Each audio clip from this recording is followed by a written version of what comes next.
अस्सलाम वालेकुम दोस्तों, आप देख रहे हैं पाक टेक्निकल टीवी। दोस्तों आज हम अनबॉक्सिंग करेंगे Redmi 9C मोबाइल की, जिसकी 3 GB रैम है और 64 GB मेमोरी है।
बैटरी जनाब इसकी बहुत ही ज़बरदस्त है। 5000 AHM की बैटरी है।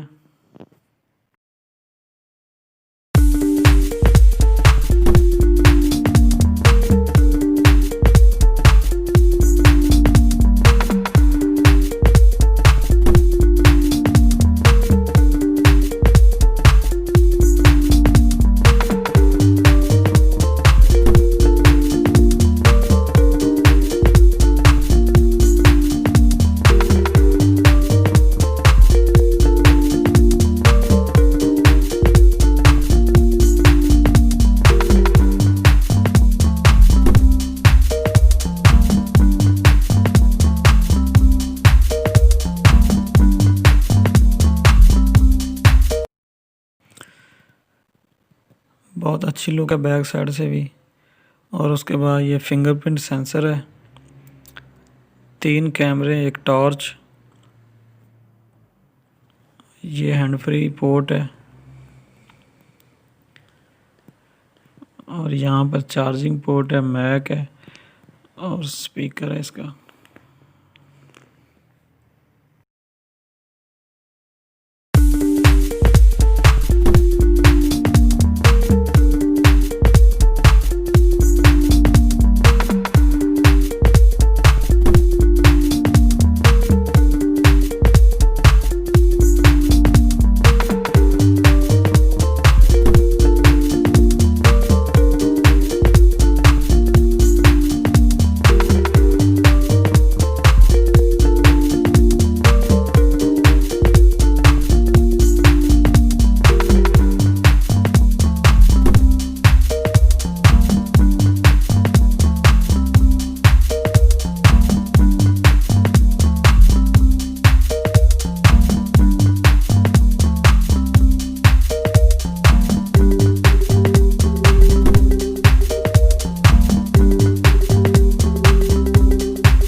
उम्मीद करते हैं दोस्तों आज की वीडियो आपको अच्छी लगी होगी। अच्छी लगी तो प्लीज़ हमारे चैनल को सब्सक्राइब करें, वीडियो को लाइक और शेयर कर दें। मिलते हैं किसी नेक्स्ट वीडियो में, तब तक हमें इजाज़त दीजिए। अल्लाह हाफिज़।